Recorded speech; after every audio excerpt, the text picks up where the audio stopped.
Welcome to Kannan info Tamil. நம்ம இன்னைக்கு என்ன டாபிக் பார்க்க போறோம் அப்படின்னா ரெண்டு முக்கியமான டிஃபென்ஸ் அப்டேட் இந்த வீடியோல பார்க்க போறோம். முதல் டிஃபென்ஸ் அப்டேட், அமெரிக்காவிடம் B2 ஸ்பிரிட் அப்படிங்கிற ஒரு ஸ்டெல்த் தொழில்நுட்பம் கொண்ட பாமர் விமானம் இருக்குது. இந்த பாமர் விமானத்தை பேஸா வச்சு இந்தியா காத்தக் அப்படிங்கிற ஒரு அன்மேன் காம்பேக்ட் ஏரியல் வெஹிக்கிள டெவலப் செய்து வந்துகிட்டு இருக்காங்க. காத்தக் ட்ரோனை உருவாக்குவதற்கு இந்தியா பல வருடங்களா முயற்சி செய்து வந்துகிட்டு இருக்காங்க. இந்த சூழ்நிலையில காத்தக் ப்ராஜெக்ட்ல ஒரு முக்கியமான விஷயம் நடந்திருக்கு. அது என்ன விஷயம்? இதன் மூலமா காத்தக் ட்ரோன் டெவலப்மெண்ட் ப்ராஜெக்ட் எந்த திசையை நோக்கி நகருது, எவ்வளவு விரைவா இந்த ட்ரோன் டெவலப்மெண்ட் ப்ராஜெக்ட இந்தியா முடிப்பதற்கு திட்டமிட்டிருக்காங்க, காத்தக் ட்ரோனோட செயல்திறன் மற்றும் சிறப்பு அம்சங்கள் என்ன, இந்த ட்ரோன்களை இந்தியா எதற்காக டெவலப் செய்யறாங்க, காத்தக் ட்ரோன்களை வரும் காலத்துல இந்திய விமானப்படை எப்படி பயன்படுத்துவதற்கு திட்டமிட்டிருக்காங்க அப்படிங்கிறது குறித்து பார்க்கலாம். இரண்டாவது அப்டேட், இந்திய ராணுவத்தோட ஃபயர் பவரை அதிகப்படுத்துவதற்கு கிட்டத்தட்ட 7000 கோடி ரூபாயை இந்தியா செலவு செய்ய திட்டமிட்டிருக்காங்க. இந்த 7000 கோடி ரூபாயை என்ன ஆயுதத்தை வாங்க திட்டமிட்டிருக்காங்க, இந்திய ராணுவத்தோட ஃபயர் பவரை அதிகப்படுத்துவதற்கு என்ன மாதிரியான திட்டங்களை இந்தியா வச்சிருக்காங்க, இந்தியா வாங்கும் ஆயுதங்களோட செயல்திறன் மற்றும் சிறப்பு அம்சங்கள் என்ன அப்படிங்கிறது குறித்து நம்ம டீடைலா இந்த வீடியோல பார்க்கலாம். இந்தியா காத்தக் ட்ரோன்களை 2009வது வருடத்துல இருந்தே டெவலப் செய்து வந்துகிட்டு இருக்காங்க. இந்த ப்ராஜெக்ட் 2017க்கு பிறகுதான் வேகம் எடுக்க ஆரம்பிச்சது. காத்தக் ட்ரோன்களை ஃப்ளையிங் விங் கான்செப்ட் கொண்ட விமானமா உருவாக்குவதற்கு இந்தியா திட்டமிட்டிருக்காங்க.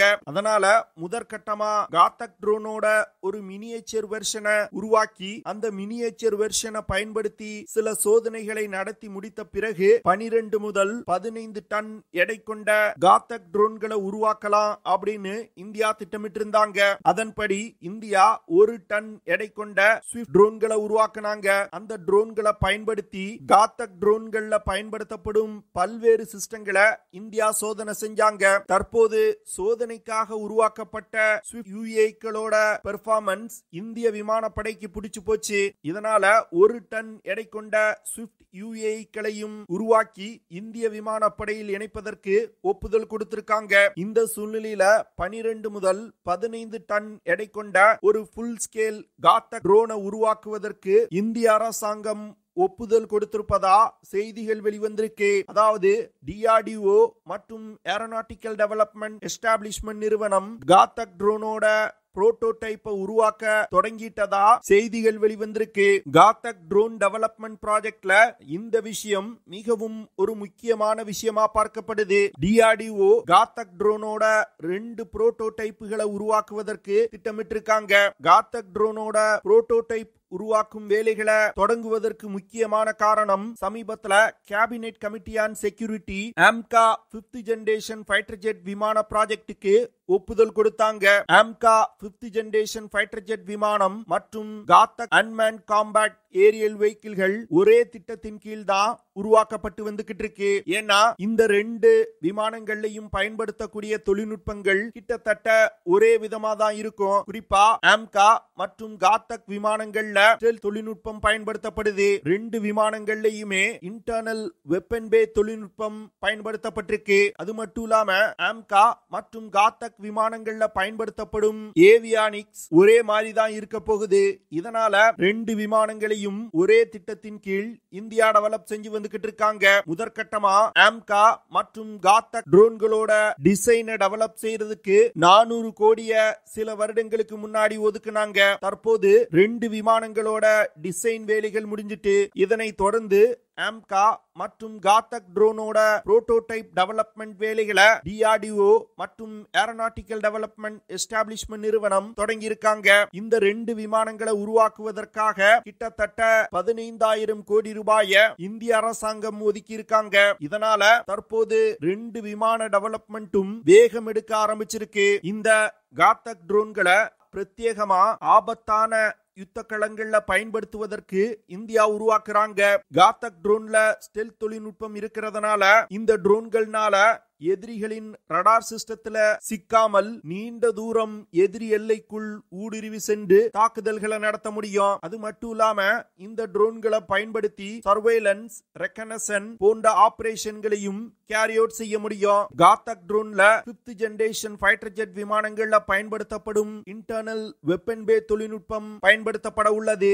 இந்த இன்டர்னல் வெப்பன் பேயை பயன்படுத்தி கிட்டத்தட்ட 1.5 டன் எடை கொண்ட ஆயுதங்களை சுமந்து சென்று தாக்குதல் நடத்த முடியும். இந்த ட்ரோன் ரடார் கிராஸ் செக்ஷன் ரொம்ப குறைவா இருக்கும் வகையில டிசைன் செய்யப்பட்டிருக்கு. இதனால ஹை வேல்யூ டார்கெட்டுகளை எதிரி எல்லைக்குள் நீண்ட தூரம் ஊடுருவி சென்று தாக்குதல் நடத்த முடியும். காத்தக் ட்ரோன்ல ஸ்டெல்த் தொழில்நுட்பம் இருக்கிறதுனால உலகின் தலை சிறந்த ஏர் டிஃபென்ஸ் சிஸ்டங்கள்னால கூட இந்த ட்ரோன்களை கண்டுபிடிக்க முடியாது. AMCA 5th generation fighter jet விமானம் மற்றும் காத்தக் அன்மேன் காம்பேக்ட் ஏரியல் வெஹிக்கிள் திட்டம் இந்திய விமானப்படையோட ஃபியூச்சர் காம்பேக்ட் ஏவியேஷன் ஸ்ட்ரென்த்தை மிகப்பெரிய அளவுல உயர்த்தும். காத்தக் ட்ரோன்ல இந்தியா உள்நாட்டிலே டெவலப் செய்த ட்ரை காவேரி இன்ஜினை பயன்படுத்த போறாங்க. இந்த காவேரி இன்ஜினால 46 கிலோ நியூட்டன் த்ரஸ்ட் ப்ரொடியூஸ் பண்ண முடியும். ட்ரை காவேரி இன்ஜின்ல ஆஃப்டர் பர்னர்கள் கிடையாது. அதாவது காத்தக் ட்ரோன்கள் குறைவான வேகத்துல நீண்ட தூரம் பறக்கும் வகையில வடிவமைக்கப்பட உள்ளது. இதனால ட்ரோன்கள்ல பயன்படுத்தப்படும் இன்ஜின் அதிக ஃபியூல் எஃபிஷியன்சி கொண்டதா இருக்கணும். இப்போ ஆஃப்டர் பர்னர்களை பயன்படுத்தணும்னா அதிக எரிபொருள் வேகமா செலவாயிரும்.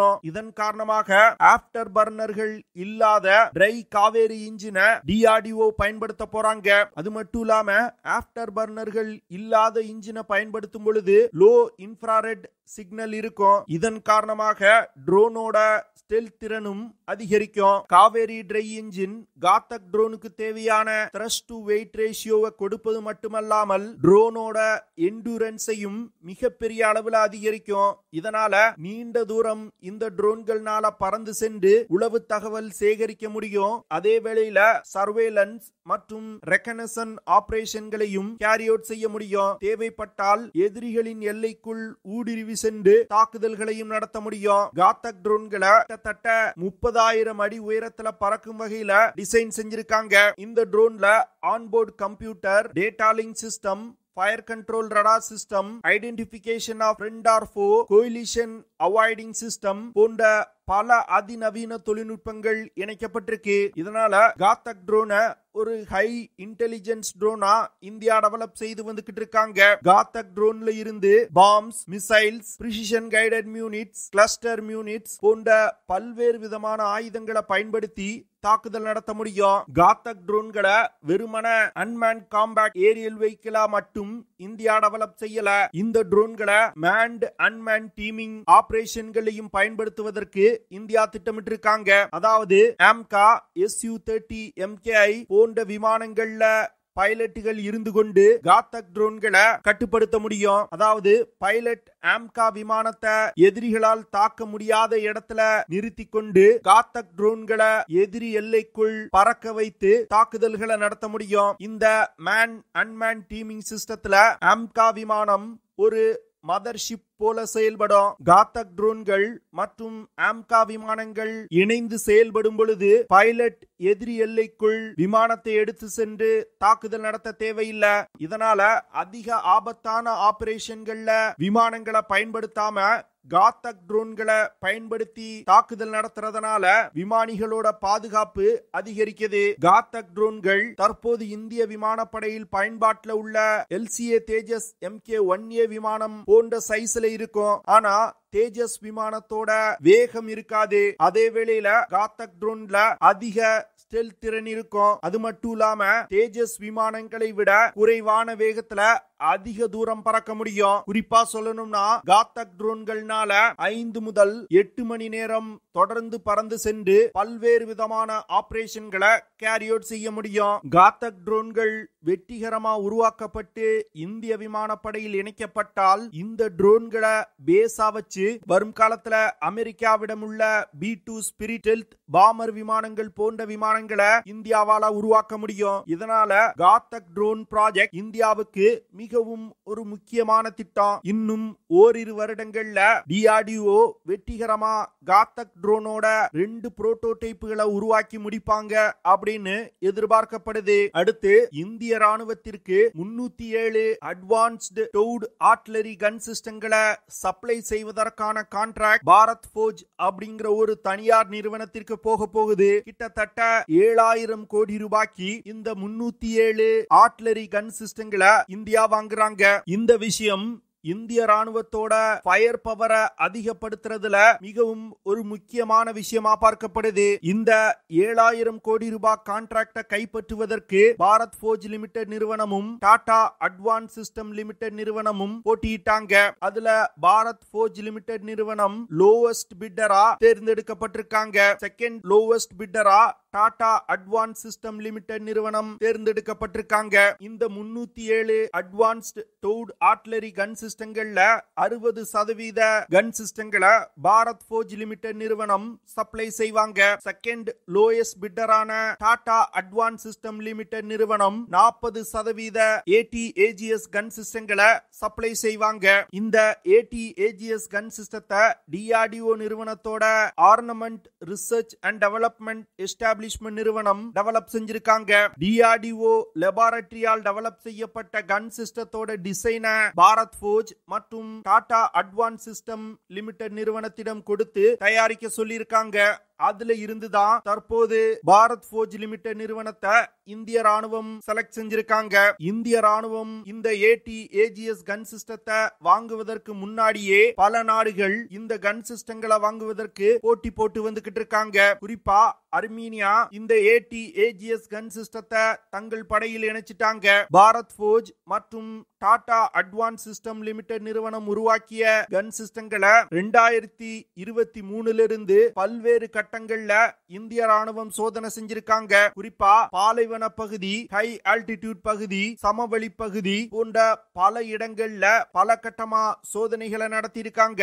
இந்த AT-AGS கன் சிஸ்டம் தற்போது இந்திய ராணுவத்துல பயன்பாட்டுல உள்ள போஃபர்ஸ் ஆர்ட்டிலரி கன் சிஸ்டத்தை ரீப்ளேஸ் செய்ய போகுது. இந்திய ராணுவத்தோட பார்டர் ஸ்ட்ராட்டஜில இந்த AT-AGS கன் சிஸ்டங்கள் மிகவும் ஒரு முக்கியமான ரோலை பிளே பண்ணுது. சீன மற்றும் பாகிஸ்தான் எல்லையில இந்திய ராணுவத்தோட ஃபயர் பவரை இந்த AT-AGS கன் சிஸ்டங்கள் மிகப்பெரிய அளவில் அதிகரிக்கும். AT-AGS கன் சிஸ்டங்களை இந்திய தனியார் நிறுவனங்கள் முதல்ல தயாரிக்கிறதுனால வரும் காலத்துல ஆர்ட்டிலரி கன் சிஸ்டங்களை உருவாக்குவதற்கான ஒரு எக்கோ சிஸ்டத்தை இந்தியால மிகப்பெரிய அளவுல டெவலப் செய்ய முடியும். அது மட்டும் இல்லாம உலகின் பல நாடுகளுக்கு இந்தியாவில் தயாரிக்கும் கன் சிஸ்டங்களை ஏற்றுமதி செய்ய முடியும். உலகத்துல தற்போது உள்ள ஆர்ட்டிலரி கன் சிஸ்டங்கள்ல இந்த AT-AGS கன் சிஸ்டம் தான் அதிக தொலைவில் உள்ள இலக்குகளை தாக்கக்கூடியதா இருக்குது. இதன் காரணமாக தான் உலகின் பல நாடுகள் இந்த கன் சிஸ்டத்தை வாங்குவதற்கு போட்டி போட்டு வந்துகிட்டு இருக்காங்க.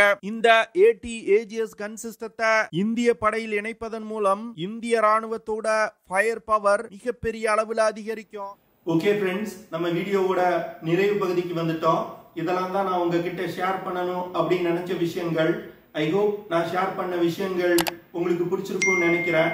அப்படி பிடிச்சிருந்துச்சுன்னா ஷேர் பண்ணுங்க, லைக் பண்ணுங்க, கமெண்ட் பண்ணுங்க. மறக்காம நம்ம சேனலுக்கு சப்ஸ்கிரைப் பண்ணுங்க. See you in the next video.